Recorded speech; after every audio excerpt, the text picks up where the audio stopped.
Welcome to the Protagonist Pub. My name is Tammy, and this is where characters gather.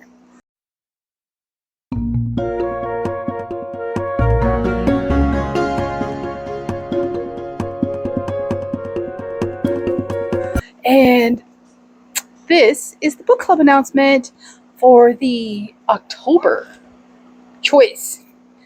So, the 4 choices and their descriptions are: first up would be The Fortnight in September by R.C. Sheriff, and I will read you the blurb.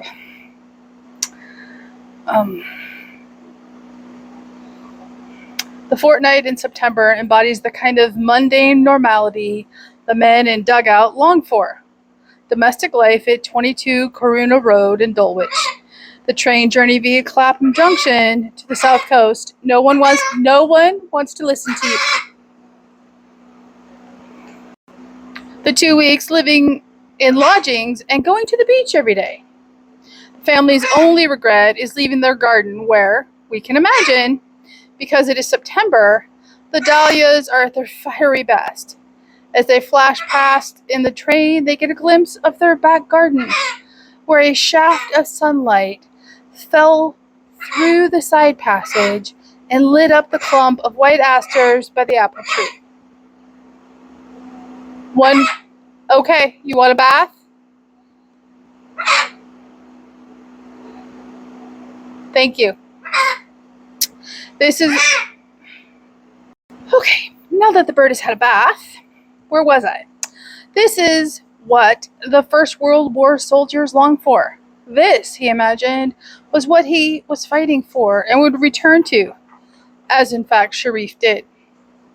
He had the idea for this novel at Bognor Regis, watching the crowds go by and wondering what their lives were like at home.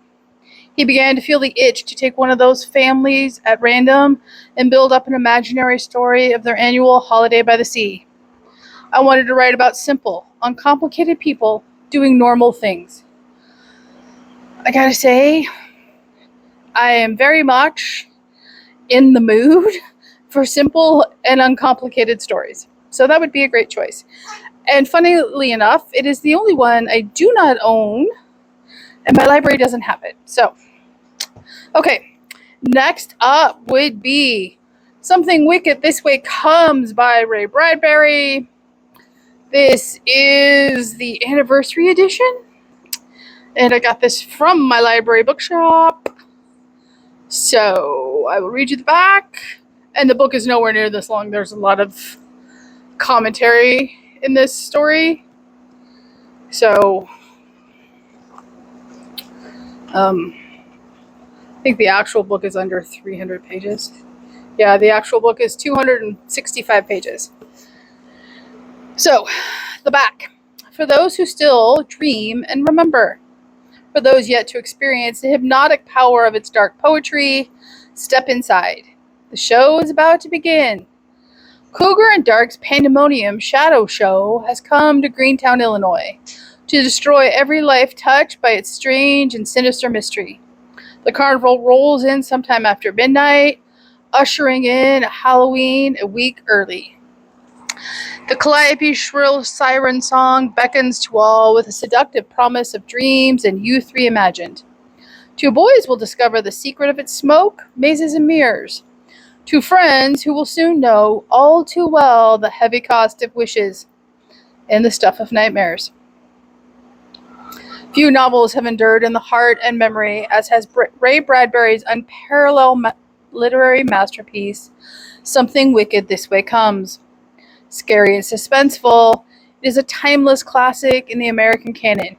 This new definitive edition commemorates the novel with personal essays on its genius by the author, a wealth of critical essays and reviews by Stephen King, Seth Grahame-Smith, Margaret Atwood, yeah, right, and others.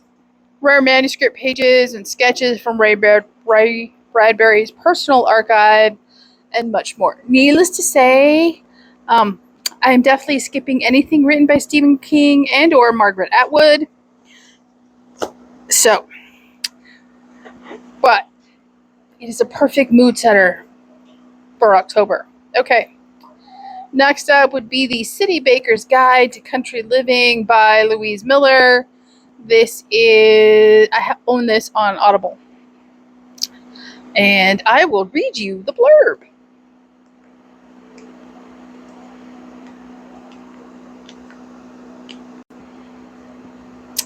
A full-hearted novel about a big city baker who discovers the true meaning of home, and that sometimes the best things are found when you didn't even know you were looking.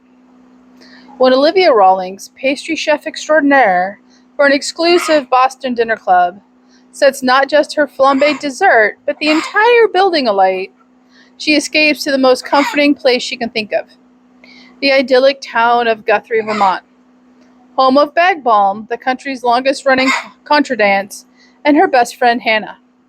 But the getaway turns into something more lasting when Margaret Hurley, a cantankerous, sweater set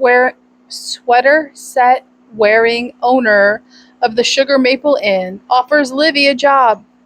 Broke, and knowing that her days at the club are numbered, Livy accepts. Livy moves in with her larger-than-life, uber enthusiastic dog, Salty, into the sugar house on the inn's property, and begins creating her mouth-watering desserts for the residents of Guthrie. She soon uncovers the real reason she has been hired: to help Margaret reclaim the inn's blue ribbon status at the annual country fair apple pie contest. With the joys of a fragrant kitchen, the sounds of banjos and fiddles being tuned in the barn, and the crisp scent of the orchard just outside the front door, Livy soon finds herself immersed in small-town life. And when she meets Martin McCracken, the Guthrie native who has returned from Seattle to tend to his ailing father, Livy comes to understand that she may not be as alone in this world as she once thought. But then another new arrival takes the community by surprise, and Livy must decide whether to do what she does best and flee, or stay and finally discover what it means to belong. Olivia Rawlings may finally find out that the life you want may not be the one you expected. It could be even better. I just think that sounds fantastic. So, and there are many covers for this book. I think my favorite is the one I put on the screen. The one on Goodreads is very Christmassy. It's got a red truck and lots of pine trees, and while it does evoke Vermont, it invokes Christmas versus fall. So, okay.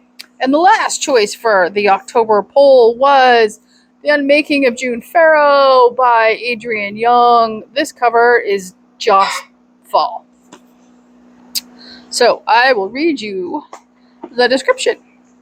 In the small mountain town of Jasper, North Carolina, June Farrow is waiting for fate to find her. The Farrow women are known for their thriving flower farm and for the mysterious curse that has plagued their family line. The whole town remembers the madness that led to Susanna Farrow's disappearance, leaving her daughter June to be raised by her grandmother and haunted by rumors. It has been a year since June started seeing and hearing things that aren't there. Faint wind chimes, a voice calling her name, and the mysterious door appearing out of nowhere. Signs of what June has always known is coming. But June is determined to end the curse once and for all, even if she must sacrifice the hope of love and a family of her own. After her grandmother's death, June discovers a series of cryptic clues regarding her mother's disappearance, except these only lead to more questions. But could the door she once assumed was a hallucination be the answer she's searching for? The next time it appears, June realizes that she can touch it and walk through the threshold. And when she does, she embarks on a journey that will not only change the past and the future, but will also uncover the lingering mysteries of her small town and entangle her heart in an epic star-crossed love.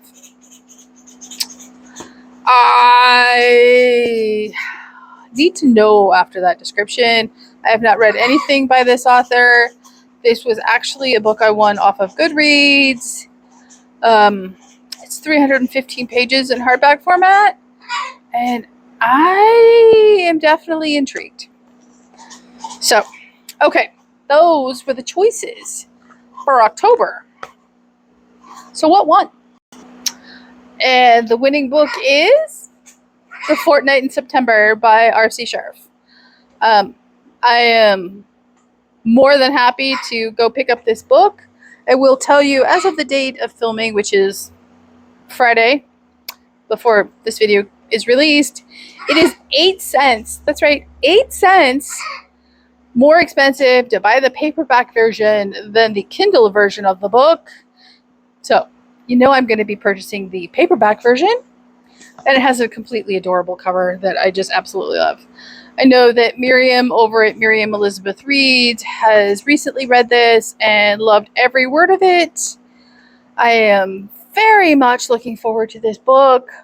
So, I will get the Discord set up by the end of the month, and I am looking forward to this one. So, leave a comment down below, like and subscribe, and I really hope you join us on Discord and, pick up the book and read it. And I will see you here next time at the Protagonist Pub.